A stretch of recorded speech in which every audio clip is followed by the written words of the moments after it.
देखिए, ये जांच इसलिए भी जरूरी है क्योंकि अब तीसरी लहर आने की आशंका जताई जा रही है और पूरी दुनिया में इसकी चर्चा हो रही है। लेकिन सवाल उठता है कि इसके पीछे साइकोलॉजिकल वॉर की कोई साजिश तो नहीं।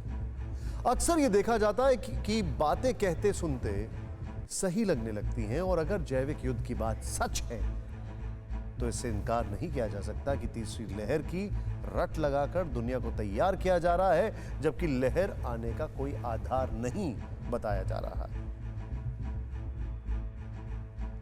कोरोना के बाद फिक्र डिजिटल संप्रभुता पर हुए चोट की। ट्विटर नाम के जिस सोशल मीडिया प्लेटफॉर्म को देश के 1,75,00,000 यूजर्स इस्तेमाल करते हैं, जिसके जरिए देश के राष्ट्रपति, प्रधानमंत्री और मंत्री अपनी बात रखते हैं, उस डिजिटल प्लेटफॉर्म पर आज ट्विटर ने भारत के आईटी मिनिस्टर का ही अकाउंट ब्लॉक कर दिया। ट्विटर ने दलील दी कि केंद्रीय मंत्री रविशंकर प्रसाद ने अमेरिकी आईटी एक्ट का उल्लंघन किया। ऐसे में आज यह समझना जरूरी है कि क्या ये दो देशों के कानूनों का टकराव है या फिर समानांतर सरकार चलाने की चाहत, क्योंकि ट्विटर और सरकार की लड़ाई तो पहले से ही चल रही है। ऐसे में आज हम इसकी पूरी पड़ताल करेंगे। ये रिपोर्ट देखें जरा।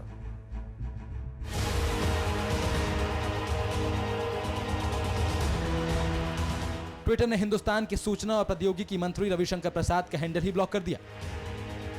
माइक्रो ब्लॉगिंग साइट ट्विटर ने इसकी वजह बताई, कहा कि आईटी मंत्री ने अमेरिका के डिजिटल मिलेनियम कॉपीराइट एक्ट का उल्लंघन किया। ट्विटर ने दलील दी कि रविशंकर प्रसाद ने कंपनी की पॉलिसी नहीं मानी।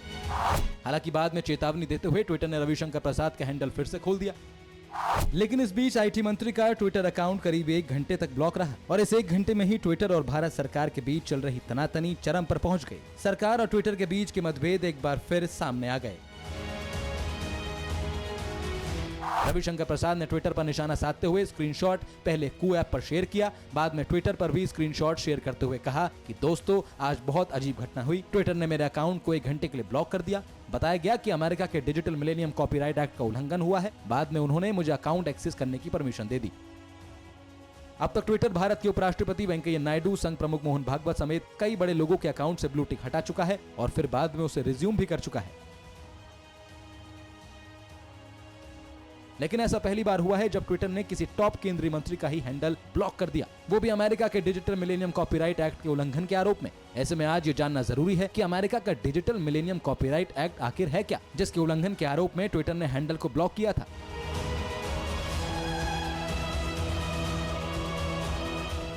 ये हम आपको बताएंगे, लेकिन आईटी मंत्री ने खुद ट्विटर के इस एक्शन को इंफॉर्मेशन टेक्नोलॉजी रूल 2021 के नियम का उल्लंघन बताया, क्योंकि ट्विटर ने अकाउंट एक्सेस रोकने से पहले कोई सूचना नहीं दी। वो इसे ट्विटर की मनमानी मानते हैं। खास तौर से ट्विटर की दादागिरी जो उनके खिलाफ खास तौर पर टीवी चैनलों पर दिए गए इंटरव्यूज में सामने आई, जिसे सोशल मीडिया पर शेयर किया गया, इससे ट्विटर तिलमिला गया। हमने 17 जून को ही ट्विटर की मनमानी को लेकर रविशंकर प्रसाद से खास बात की थी। उस दौरान भी उन्होंने ट्विटर के दोहरे रवैये पर तीखे हमले किए थे। अभिव्यक्ति की आज़ादी की नसीहत हमें अमेरिका के एक प्रॉफिट कमाने वाली कंपनी से नहीं प्राप्त करना है। हमें भारत का संविधान है ना, जिसमें बोलने की आज़ादी फंडामेंटल राइट है। भारत में लोग हैं, आसाम के चुनाव में हमें जिता दिया, बंगाल में हरा दिया।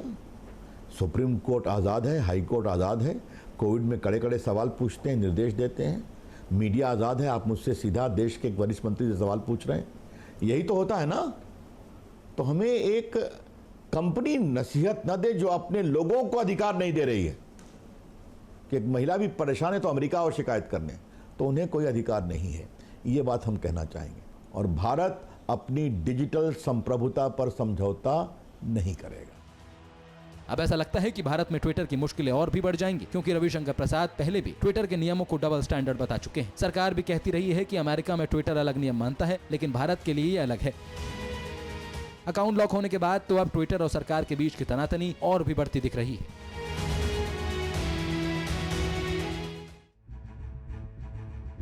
देश के आईटी मंत्री पर सोशल मीडिया कंपनी की कार्रवाई ऐसे समय में सामने आई है जब केंद्र सरकार और ट्विटर के बीच नए आईटी नियमों को लेकर विवाद चल रहा है।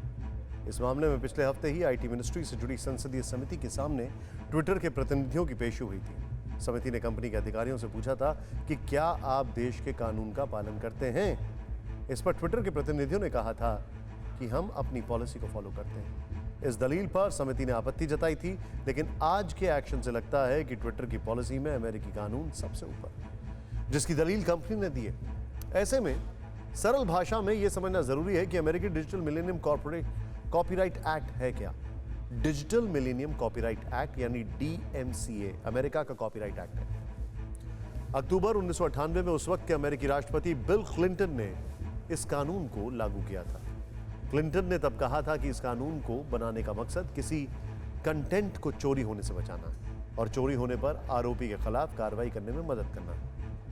इसी के तहत सभी तरह के डिजिटल प्रोडक्ट जैसे ऑडियो, वीडियो, टेक्स्ट, कंटेंट आते हैं।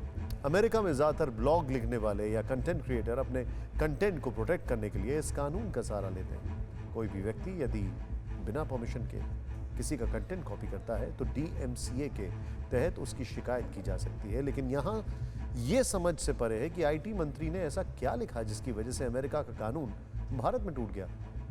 वैसे भारत में अमेरिकी कानून की दुहाई देने वाली कंपनी को भी भारतीय कानून के दायरे में रहना चाहिए, जो फिलहाल दिखता नहीं। अब आपको ट्विटर की दुकान का पूरा गणित समझाते हैं। आपको बताते हैं कि ट्विटर की दो खास ताकतें हैं। वो ताकतें हैं कमाई और यूजर्स का बड़ा नंबर। इसके दम पर ही वो पूरी दुनिया में टशन दिखाता है। आप जानकर चौंक जाएंगे कि पूरी दुनिया में 2021 की पहली तिमाही तक ट्विटर पर करीब 19.2 करोड़ यूजर्स थे। अगर मंथली एक्टिव यूजर्स की बात करें तो यह आंकड़ा 35 करोड़ के पार चला जाता है। इन्हीं यूजर्स के दम पर ट्विटर भारी कमाई करता है। साल 2020 में ट्विटर ने 27.1 हजार करोड़ का रेवेन्यू जुटा है, जिसमें विज्ञापनों से करीब 23,000 करोड़। जरा सोचिए, जिस कंपनी का सालाना टर्नओवर इतना बड़ा हो वो दुनिया में टशन दिखाने से कैसे पीछे रहेगी।